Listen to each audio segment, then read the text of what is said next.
परम पुरुष और द्वैतवाद। सुभाषित संग्रह 16वां खंड। आज का आलोच्य विषय है परम पुरुष और द्वैतवाद। परम पुरुष एंड डुअलिस्टिक फिलॉसफी।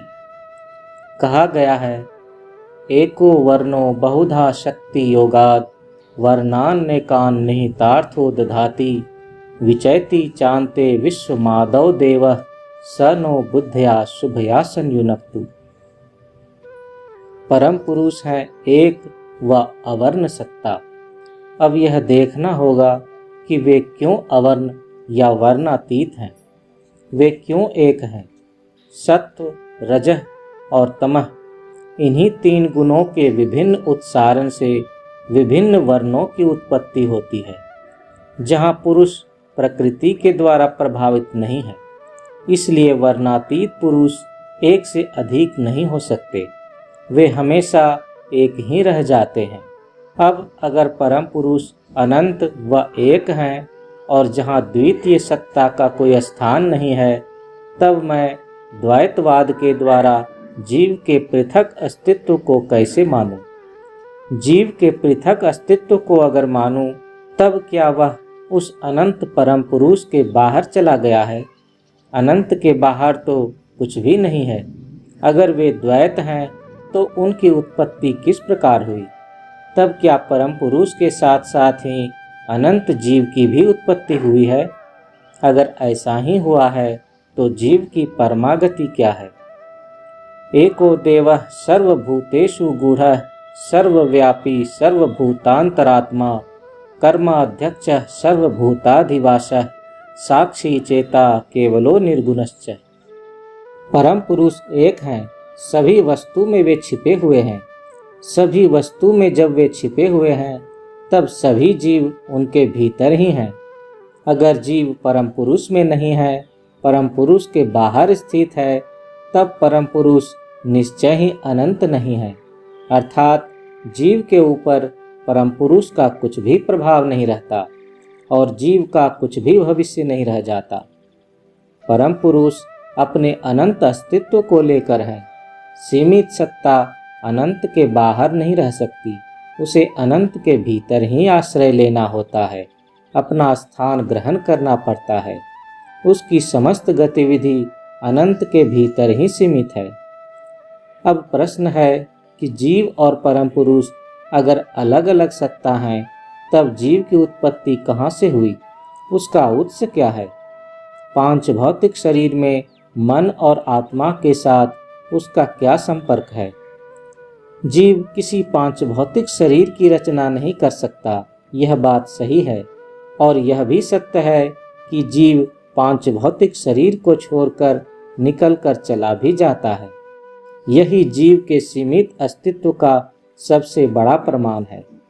अंत में यही देखा जाता है कि पांच भौतिक शरीर परा रहता है और मन अन्यत्र कहीं चला जाता है, अर्थात देहातीत अवस्था में मन रह जाता है। यही मन संस्कार अनुरूप जब नया शरीर पाएगा, तब उसे यह शरीर देगा कौन? परमा प्रकृति देगी या जीव के लिए अलग कोई अनुप्रकृति है, जो प्रत्येक जैवी सत्ता के साथ संयुक्त रूप से है? और जब जीव पांच भौतिक तत्व से अलग हो जाता है, उसी समय उसे फिर से नया पांच भौतिक सत्ता दे देती है, अर्थात जतो जीवः ततो प्रकृति। यह अवान्तर बात है। यदि प्रकृति एक ही है, तब इतने पुरुष अर्थात परम पुरुष इतने सारे जीव को यदि पांच भौतिक उपादान के साथ संयुक्त करते रहें, तब वे सभी पुरुष मिलित रूप से एक विराट पुरुष में परिणत क्यों नहीं होंगे? केन प्राणा प्रथमा प्रति युक्तः। इस तरह के जटिल प्रश्न उत्पन्न हो जाते हैं और द्वैतवाद में इन प्रश्नों का कोई उत्तर नहीं है। यह कार्य कारण तत्व की एक विशेष शाखा मात्र है। It is just like a branch of cows and effect theory. तब कैसे जीव को शरीर की प्राप्ति होती है और कौन यह शरीर उपलब्ध कराता है? प्रकृति व इतने पुरुष कहाँ से आएंगे? पुरुष तो एक ही है। इस तरह हम देखते हैं कि द्वैतवादी दर्शन का कोई आधार नहीं है, कोई भविष्य नहीं है। यह युक्ति संगत नहीं है। मनुष्य बृहत का पुजारी है। मनुष्य क्षुद्र से बृहत होना चाहता है। सभी जीव यही चाहते हैं। यह जो बृहद की ऐसना है, इच्छा है, यही जीव धर्म है। बृहत की भावना लेते लेते जीव एक दिन परम पुरुष में मिल जाता है, उसके साथ एकाकार हो जाता है। जीव में यह बृहद ऐसना क्यों है? इसका कारण क्या है? इसका कारण है कि भूतकाल में बृहत के साथ उसका संपर्क था और इसी संपर्क की अभिज्ञता उसे फिर से बृहत की ओर प्रेषित करती है। इसलिए हम देखते हैं कि यह जो जीव सत्ता है, उसका व्यष्टिगत कोई अतीत नहीं और न ही व्यष्टिगत भविष्य ही है। जीव अतीत में भी परम पुरुष था, वह परम पुरुष में ही था। परम पुरुष की लीला स्वरूप वह उससे अलग हुआ। परम पुरुष ने जीव की सृष्टि की है, रचना की है लीलानंद में रहने के लिए। यही एकमात्र कारण है। इससे अधिक कारण की खोज अर्थहीन है। परम पुरुष लीलानंद होना चाहते हैं, अतः उन्होंने अपने भीतर ही सृष्टि की और उसी के साथ अपने भीतर वे क्रीड़ारत हैं। क्रीड़ा समाप्त होते ही वे उन सब को अपने में ही समाहित कर लेंगे। अतः इस जगत की उत्पत्ति परम पुरुष से ही हुई थी, उन्हीं में स्थित है और एक दिन उन्हीं परम पुरुष में मिल जाएगा। हम देखते हैं इस जगत के असंख्य जीव परम पुरुष से ही आए हैं, परम पुरुष में ही स्थित हैं। साधना में सिद्धि लाभ कर एक दिन उसी एक सत्ता में मिल जाएंगे। तब भी हम देखते हैं कि कोई वैयक्तिक जीवन में या भावनात्मक जीवन में परम पुरुष से अत्यंत दूर हैं। यह दूरी शारीरिक या लौकिक दूरी नहीं है। कोई परम पुरुष के अत्यंत समीप है। यह कैसी बात है? परम पुरुष के भीतर केवल जीव मात्र ही है, ऐसी बात नहीं है। परम पुरुष के भीतर और भी अनेक वस्तुएं हैं जो अत्यंत जड़ हैं। जीव में मन है, एक उन्नत मन है। उन्नत जीवों में उन्नत मन है। मनुष्य में अत्यधिक उन्नत मन है। जड़ वस्तुओं में भी मन है, पर वह सुप्त अवस्था में है। उसे पकड़ना अत्यंत कठिन है। मानव जगत का नियम है, आकर्षण ही मनुष्य की स्वाभाविक वृत्ति है, विकर्षण नहीं। Attraction is the law of nature and not repulsion. जो मनुष्य इस आकर्षण शक्ति को परम पुरुष की ओर न ले जाकर जड़ की तरफ ले जाते हैं, मानसिक विचार से वे परम पुरुष के परातत्व से अनेक दूर हैं। जो मनुष्य जड़ भोग की साधना में रत रहते हैं, वे धीरे धीरे जड़त्व की प्राप्ति करते हैं। परम पुरुष की चैतन्य सत्ता से वे दूर हट जाते हैं। जो जीव, जो मनुष्य परम पुरुष को ही अपना ध्येय बना लेते हैं, अपनी आकर्षणी वृत्ति को पूर्ण रूप से परम पुरुष की ओर लगा देते हैं, वे परम पुरुष को शीघ्र ही पा लेते हैं तथा उनके साथ एक हो जाते हैं। किंतु आज जो जड़ हैं, जो जड़ाभिमुखी हैं, क्या उनका भविष्य नहीं है? हाँ है।